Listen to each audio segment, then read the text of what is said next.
In Assassin's Creed Valhalla, you will relive the epic saga of the Viking invasion of England. You play as Eivor, a Viking from Norway, who will lead his or her battle-hardened warriors across the North Sea to the British Isles. Eivor is driven by an ambitious goal, to build a thriving Norse settlement in a hostile land. For the good of our clan, it is time we go a Viking. Today we raid, that tomorrow we may build. England is a dark age tangle of broken kingdoms and warring dynasties, a land of opportunity and riches. As you prowl England's rivers by longship, you may raid locations you spot from the shoreline. Ground your ship and blow your horn to lead your raiding crew into battle.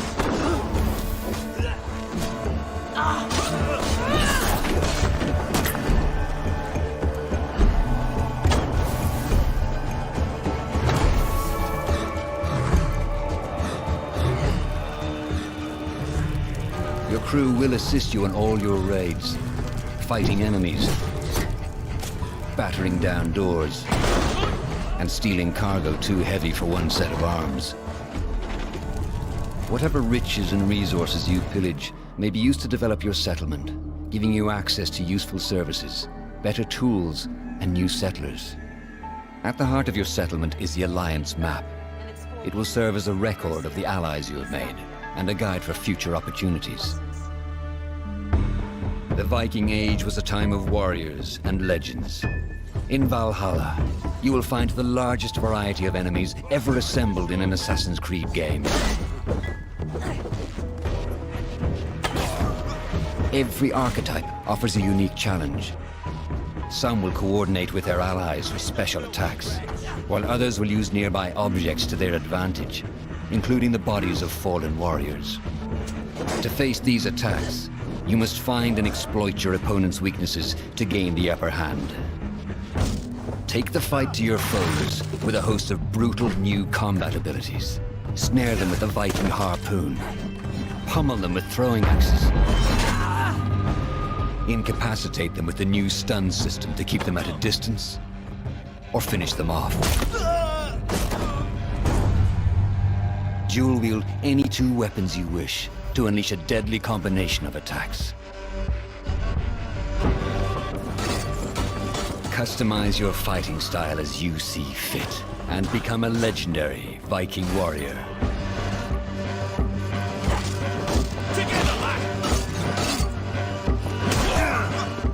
All combinations of weapons are available to dual wield, including two shields.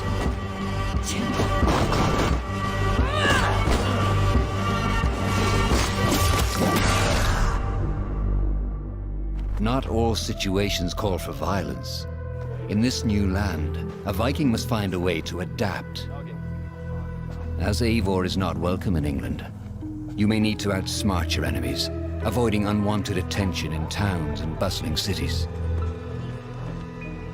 Use Eivor's hood and cloak to blend with crowds, and slip past watchful eyes, an unseen hunter among the people.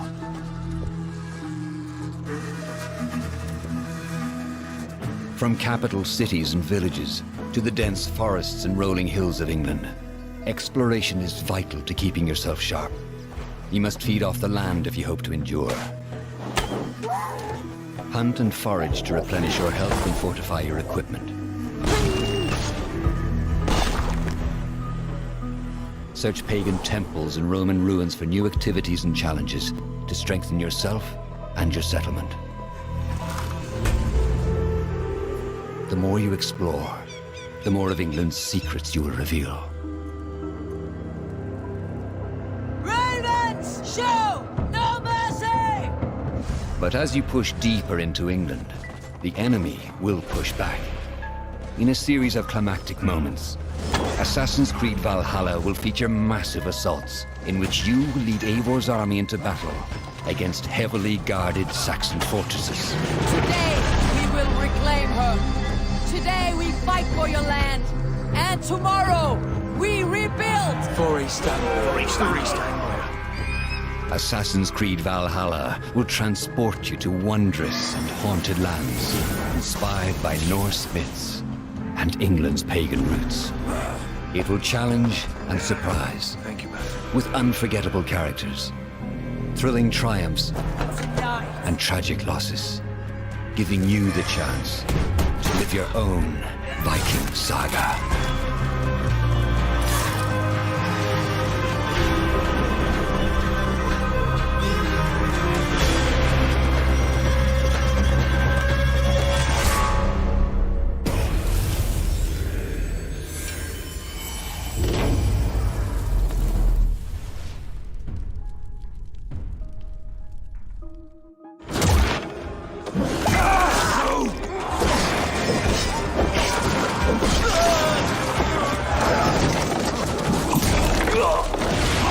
Hey everyone, welcome to the Ubisoft Forward post show. My name is Yusuf McGeed, and this is Assassin's Creed Valhalla. We're going to take a deep dive into about 30 minutes of gameplay, and we're joined by a very special guest here. Hey everyone, this is Philippe Bergeron, otherwise known as Fizz. I am the quest director on Assassin's Creed Valhalla. So Fizz, we're setting up here for what looks like an epic encounter. Tell us exactly what's going on here. Yeah, so here we're midway through the quest that we're showing for UB Forward. Here we're looking at the assault of Burg Castle. So these are big moments that usually sort of culminate at the end of the story. And so here Eivor, our Viking raider, is taking a group of raiders and Fyrds into Burg Castle to go and take down Rued and his clan. So who exactly is Rued, and why does Eivor sort of want to pick a fight with him? Basically, Rued comes into play about halfway through this story arc, where at the beginning of the arc, this is something that happens before, Rued basically caused a lot of turmoil within the territory, and Oswald, who's the sort of elderman-to-be to inherit this territory, needs your help to take him down. Oswald having just been defeated in a previous quest, and so here this is revenge, but also accomplishing your ultimate goal. So Fizz, as you're talking, we're seeing some of the combat of Valhalla. Can you tell us a little bit about the changes to combat this time around? We wanted to basically add a lot of new mechanics to it. So we added like some dual wielding for the player, like a stun system in there. And we really needed to do this to sort of portray that sort of the brutality that comes with being a Viking in this day and age. So it sort of fits into that, the time and the character.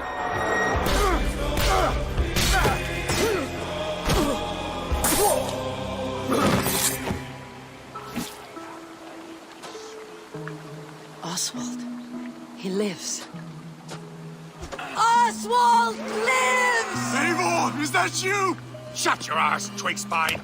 Here, Eivor has taken her entire army through the assault, and finally, it's revealed that our Elderman, our ally, Oswald, is still alive, and Rued has him captive. So this is what it comes to, Wolfkist? 2 Danes fighting over a filthy Saxon whoreson?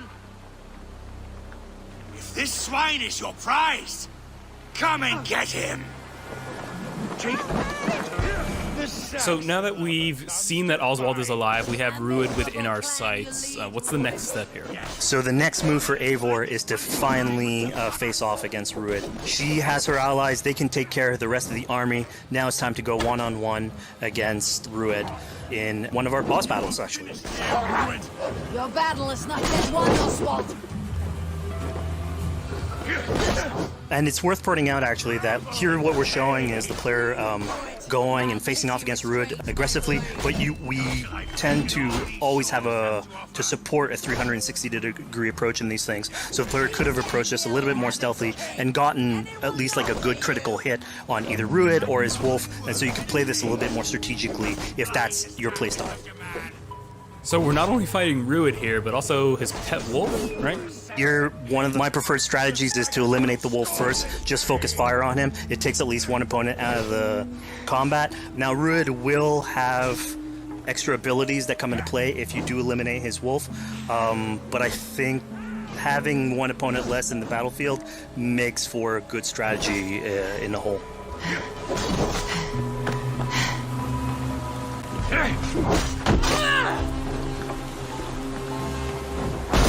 Your efforts. Only the cold dark of Niflheim awaits you. Valhalla is my destiny. That fate will not be met today. Why does they should be roomed, Wolf-kissed? Made thralls, not treated as equals. We are better than this. Than all of them. Do not drag me down to the sewage you wallow in. We just again fight tooth and nail for a sanction. You throw in with these wastrels? These arrogant swine? Eivor, no! He should be tried before God, a lawful assembly. All right, so we've defeated Rued, we freed Oswald. What comes next? Oswald, in this case, prefers for Rued to be kept alive, and so you basically have to choose: are you going to go against his wishes or stay true to your nature? So we have this choice to make, but before we get into that, I want to rewind a little bit because we just did this big, grand assault, but Eivor couldn't have done it alone. She clearly had to recruit some folks along the way, get some troops, get some allies. So let's actually rewind and see how we went about first gathering those troops. Right, so when coming up to an assault, it's a game of numbers. Eivor can go into pretty much any location and be a stealthy Viking, eliminating some of the assets, which ultimately would be a strategy. You can do that, and you'll have some of the ingredients or of the assets there that will have been sabotaged, but you still need an army. So here what we're seeing is Eivor going around the countryside and raising what we call a fyrd, which is the men and the women of the territory who come up and fight in the name of a king. So here Eivor is going around and trying to convince people to fight in the name of Oswald to finally take down the oppressor that is Rued. Defending East Anglia, defending you. Will you not do the same? What? Die in defense of a lost cause? Yeah, so she's really using like the image and like the leadership that Oswald had, what he meant to the people in his name. She's going to recruit these people. Pretty words, Dane. But the men of Theovard have their own battles to fight. So we're told by this Reeve that there are troops, there are allies that he could add to our cause, but first we sort of need to do him a favor, is that right? Yeah, so obviously these people have been run down by Rued and the impact he's had on the territory, so I think a lot of these people have sort of lost hope.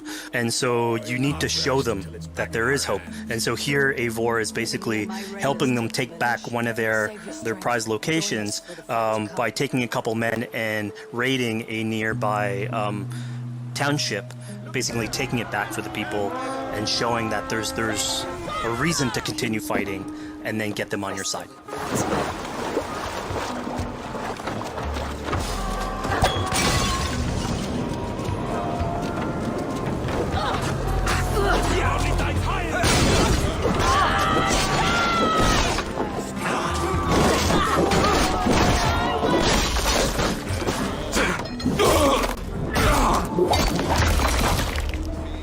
When Eivor does this, obviously you have access to a full suite of abilities. So again, the improvements that we've done to the fight system. You have some brutal axe throwing in there. You have archery or like range combat abilities in there as well.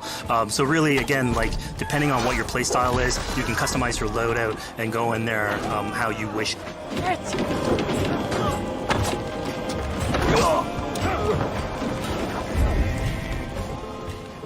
Fizz, we just saw this giant pulse go out. What exactly was that? So that is what we call the Odin sight. The Odin sight is basically our interpretation of the eagle vision from previous games, and we thought it was good to sort of bring that back. It's basically Eivor's intuition. It's how she perceives the world. When player uses that, it'll highlight basically interactive objects, like things that will bring her an advantage. So we'll have arrows, like health consumables that are in there. So it really is like a good way of sort of understanding the world and showing you like things that you can go and touch. Yeah, I mean, speaking of things we can touch, we just picked up this awesome new weapon. It's something we wanted to play with on Assassin's Creed Valhalla, where we have fewer weapons in the game, but you can invest in them more, so they become your weapon. And so depending on what your preferred playstyle is or your preferred weapon type, then you can go and choose, I'm gonna fight with this weapon and invest heavily into that. Not only are we looting weapons, but we see something here called the Book of Knowledge. Can you tell us a little bit more about that? they unlock skills for the players. So here you can see the Valkyrie dive that has just been unlocked. We have these spread out throughout the world. So again, to promote exploration and discovery, as you travel through the world and you explore locations, you can find these books that will add abilities that you can go and invest in, put into your loadout, then go into the different locations or the different quests in the game and use those depending on what your playstyle is. Now we've recaptured this village, we've secured more troops for our assault. Let's jump back now and figure out what we want to do with Rued.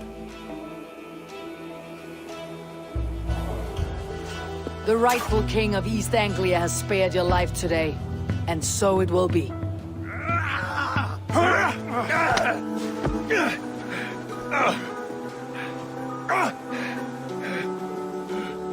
Compassion is a virtue suited for anyone, Eivor, including you. Thank you. Eivor decided to let him live. Rued is really angry about that. Being a Norse Viking, being put to the death in battle is your road to Valhalla, so he was basically denied access to Valhalla in this situation. Obviously, all of these decisions come into play later on in the game, so we have very difficult decisions for the player to make. We didn't want to have easy decisions. Yeah, you know, when I was playing, I decided to listen to Oswald and spare Rued's life, but what exactly is the relationship like between Eivor and Oswald? So the relationship between Eivor and Oswald is an alliance. It's basically Eivor is surrounded by territories that initially getting into England are hostile towards her, and obviously if you want to set up a new settlement, you want to make sure that your neighbor is friendly. So here in East Anglia, Oswald is the man for the job, where putting him into a position of power would help her sort of secure her territory. So earlier on to the territory, Eivor comes in here, meets Oswald. The problems he had with Rued are sort of put to light, and going through the arc, you basically help him deal with Rued and aligning basically Danes with Saxons in one territory. So, Fizz, we've completed the assault, we've gotten our hands dirty with some combat, taken down Rued. We have this big open region of East Anglia, so before we head off to Oswald's wedding, what do you say we head out, have some fun, and see what we can get into in the open world? That sounds great. So we see a cat here with a speech bubble above it, and you best believe if you let me talk to a cat, I'm gonna talk to a cat. Yeah, these are some of our some of my favorite moments actually in the game, where we put out a whole bunch of events throughout the territory. And it sort of rewards, again, exploration, going around. It's a chance for us also to sort of showcase a different side of Eivor. A lot of the quests sort of deal more with like politics and warfare, and this shows a slightly more human nature to her. So it permits us to explore that character a little bit more. And so here, basically, like you're trying to help a kid with his cat, and ultimately get that cat to sort of join your crew as a cat raider. You just said cat raider way too casually. You're telling me I could have a cat Viking raider on my longship? That's exactly what I'm telling you. Oh my god, yes, I love it. Perfect. So yeah, as you're riding around the rivers of England, you would see a cat basically walking around your longship, keeping your Viking raiders company. You know, speaking of the Viking longship, we're seeing some of that gameplay here now. Can you talk a little bit about how that works and functions in Valhalla? Yeah, so starting out on this project, I think the Viking longship is one of the biggest images that we all have when we think about Vikings in our game. And so Vikings had this awesome design for longship that had a very shallow hull, so it permitted them to go very far inland very quickly, and you could basically disembark Viking raiders like on pretty much any shore. We added that into the game, where you can basically sail up to any location and then just decide to disembark with your guys and raid a location, loot all its treasure, get back in the ship, and then continue sailing down the river to your next opportunity. So I know past Assassin's Creed games allowed for songs and things like that to be sung on ships. Will Valhalla have a similar version of that? Yeah, so this is something we actually wanted the crew of your ship to become like your home away from home. So we added stories and songs into the ship. So basically, as the player is going around, you could decide to have your skald sort of sing a song for you as you row down the river. But you can also decide, depending on who the raiders are in your ship, to hear more about their life. So you can actually queue up stories, and they'll give you a little bit more background on who they are. So you get to know your sort of fighters as you're traveling around the world, which is a cool moment. So here we're seeing a bit of a different view. What exactly are we looking at? We had this on previous Assassins where you would like ride on your horse and you could pull out, have the horse sort of follow the track. We have a similar thing for the ship where you can put up your sails. It's cruise control for the ship, so you can pull back, take in the scenery, listen to some songs or some stories, and just take it all in.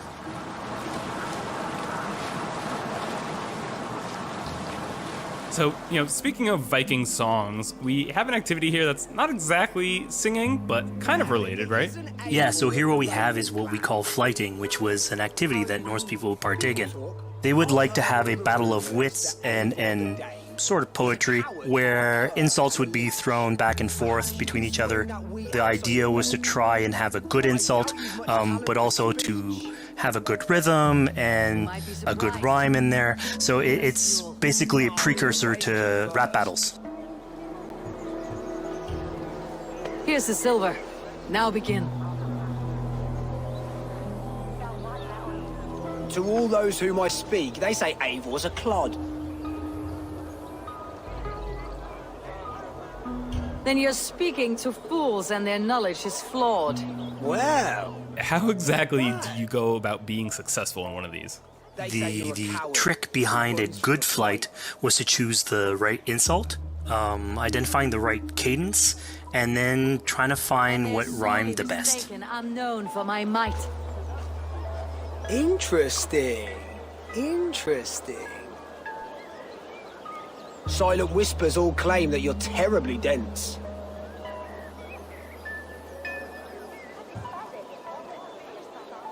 Then you've clearly misheard them. My wit is immense. Oh, you looked out with that one. Well, what a surprise. Eivor of the Raven Clan is a true talent. I'm shocked. Don't believe everything you hear, unless it touches on my flighting. Then heed every word.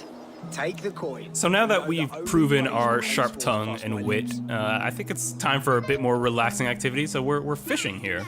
Yeah, that's it. So we gave Eivor a fishing line, so you can actually throw out a line and go catch some fish.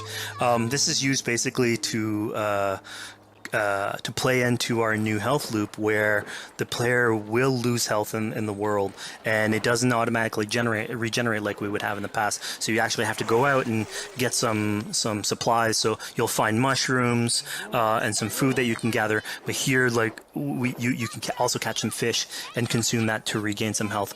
We also will sometimes have it in certain quests. So it's a good way to sort of chill out on the side of the water and just, again, take it all in.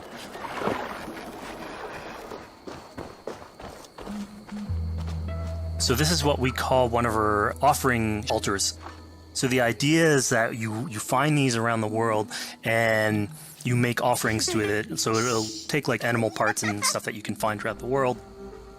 Here what you're seeing though is sort of like a fancy version of it where as you do your offering you get interrupted by some kids that basically come and steal your stuff.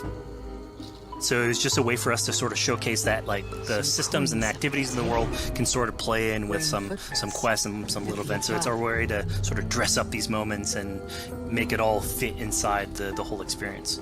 Yeah, this seemed like a really sort of unexpected turn for what I thought was going to be kind of a simple interaction. Yeah, and it's really what we were trying to do with these events is to give another dimension to Eivor, other than just, the pure rar Viking or the politician. Because you can imagine at some point that will grow old if you're always telling that version of the character. So it lets us really go into the depth of who is Eivor, what motivates her, how she can interact with the world outside of warfare and politics. Your stealth needs work. We were close. And it also showcases like a different facet of the world at the same time. It's not only Eivor, so it just widens the breadth of the stories that we can tell. So who exactly are these two children? These are kids of East Anglia. They are going through tough times with whatever Rued's been doing to the territory, and so they're just here trying to survive and basically exploit the people that are there to make offerings. It was kind of nice to see that Eivor wasn't really necessarily upset at them for stealing, and after you talk to them, you have the choice of helping them. You can give them food, give them some money, or maybe just say, hey, good luck, on your way. Yeah, and then this is something we also wanted to do a lot. Like, so here we're doing an event, we do it in quests as well, but we want to give a lot of this agency into players' hands so that they can sort of shape Eivor a little bit, who she is, so it represents them a little bit more, and they can roleplay that a little bit better. And again, it just gives her like a little bit more humanity in these moments. This is what large walkers should do. Provide for small walkers.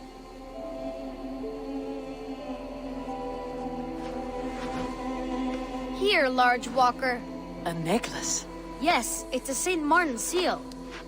You're welcome here anytime, large walker. You're one of us now. Visit us, okay?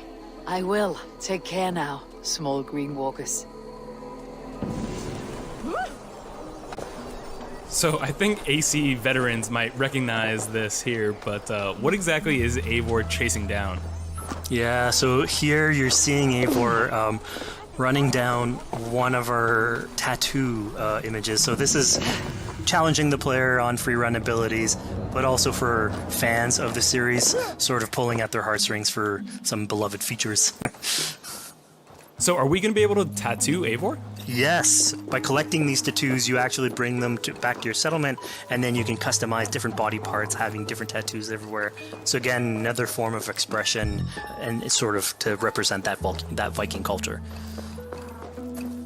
Fizz, one of my favorite things when I was just out there exploring East Anglia was coming upon a house or a building and realizing that there was a chest inside, but that there was no easy way in. And in this case, I saw all the doors were barred, but I knew that because there was a chest in there, there must have been some way to get inside. So I went around the back and, found a way in. Yeah, I'm glad you actually caught on to that. You're pointing at something that we wanted to work on a lot on Valhalla, where we wanted the exploration to make you feel smarter. So we played a lot with puzzle solving, so making sure that every house that you find sort of appeals to you, like it draws your attention, and then when you want to come and explore, it's not given to you. You still have to work for it a little bit, so it'll challenge you on your observation skills, logic, just trying to find how do I get into this. So we play a lot with level design, quest design to offer challenges to players, and you basically come out of it like with a better feeling for the exploration, but you also get to see more of a story behind any of these locations, which we've crafted. So it gave us a little bit more time to sort of slow down the experience and tell a different version of a story.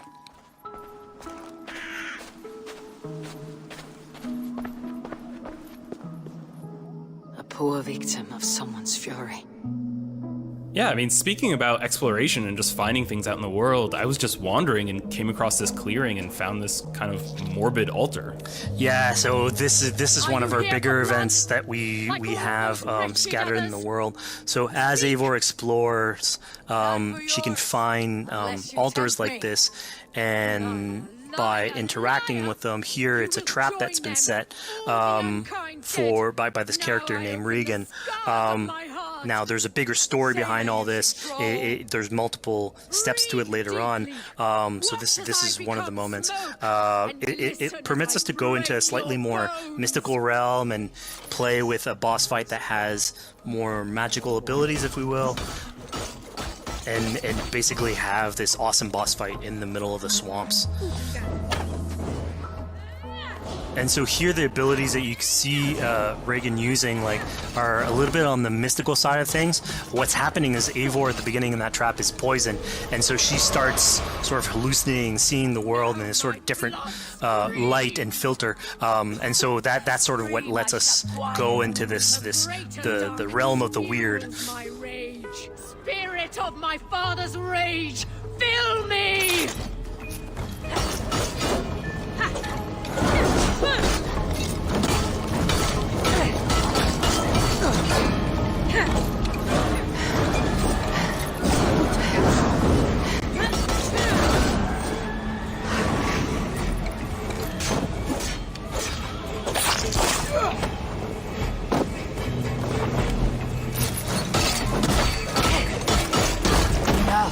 Cracking and rest your demons. So we just saw here that Regan belongs to something called the Daughters of Lyria. Yeah, that's correct. By finding the other daughters, you'll get a little bit more backstory on who they are, so we don't want to spoil that too much. But it creates like a sort of greater story that is not on the main path in any way, but it is still very rich and adds to the lore of this world and actually plays into history. So we just had a really exciting, really intense boss battle. I think it's time for something a little bit more relaxing and calming now. Yeah, it's all about pacing yourself with the highs and the lows. So here we have a low chill moment of what we call building a cairn. So Eivor, as she explores the world, will find these sort of meditative areas where you have a pile of rocks that you could just stack on top of one another using physics. And I mean, yeah, the ultimate goal is to try and get the highest pile of rocks, but really it's about taking in the sights, relaxing, taking a step back, and just building something. Together we stacked stones into cairns. These? Yes. Think of this as a test of mind and wit. Stack the cairn stones high and wide into any shape you like. I mean, you can spend as much time as you want building these things, making them as high as you want, as weird as you want. I'm sure, like, a lot of these stuff will end up on the internet, like people comparing structures.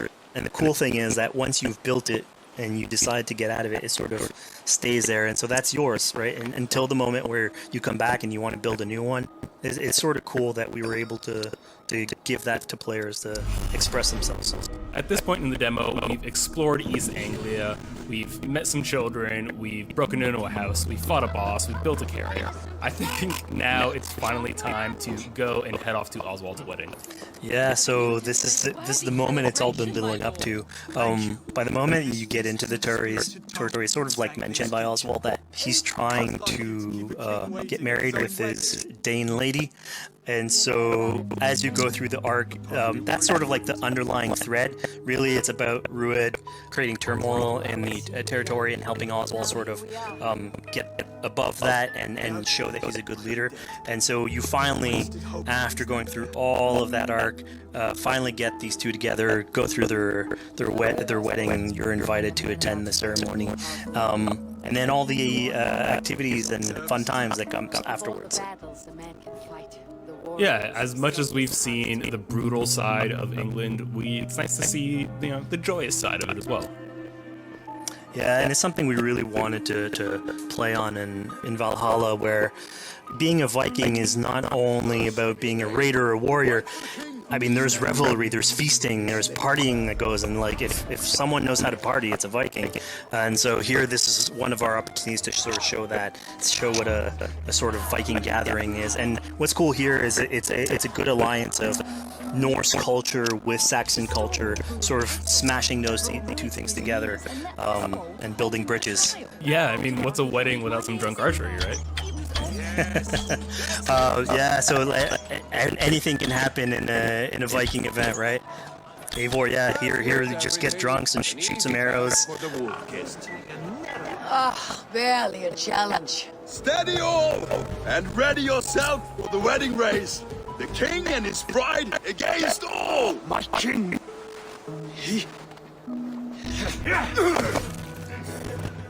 So here we see the decision I made to spare Rued came back to bite us. Yep, that's the decision you made, coming back. So as we said before, all your decisions have consequences, and this is a big one. I challenge you. I accept. you're basically presented with the option to sort of step in for Oswald, fight the fight for him, or let him go and fight his own fight. Yeah, you know, personally, I chose to fight myself because I thought Eivor is the type of person who likes to finish what she started. Plank by plank, and a dead king cannot keep his oaths. Let me finish this. Oswald, you gutless Arya swine! I'll slay the wolf-kissed, then hang you with your own tongue. How does this encounter with Rued differ from our previous fight? So at this point, you've eliminated his wolf, so it's just him, and so he's angry at this point, and so he will start using his big gun abilities like fairly earlier on in the fight. So it's way more vicious, way faster. There's less strategy. He goes literally swords blazing at you, and so this is a fight to the death.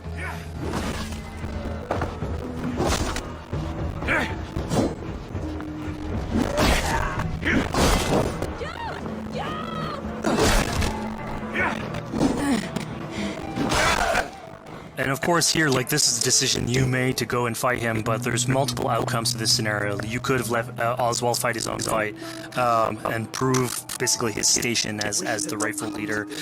If you had eliminated Rued, obviously this would not have happened. It would have been a slightly more joyous occasion, but ultimately in all scenarios you still have an alliance with Oswald. He's proven to be the right leader for this territory, and to be a good ally for you. Great service. I promised you an alliance, now you have it. And one day I will need you to make good on that alliance. So we're about to take off from the wedding, but Eivor decides it's a good idea to check up on her friend Finner.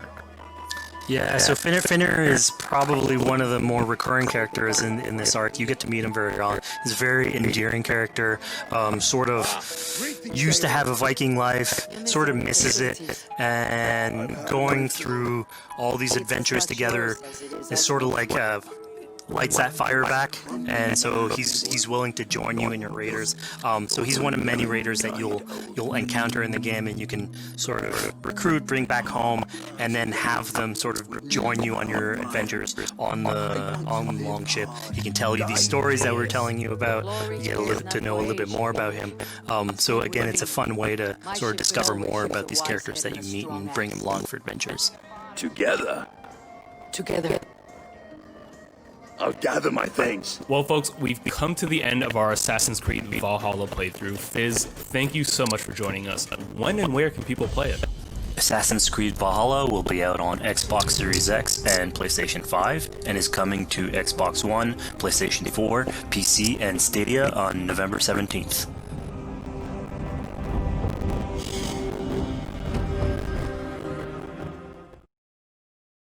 If you are interested in watching more videos, subscribe to my channel and hit the bell button.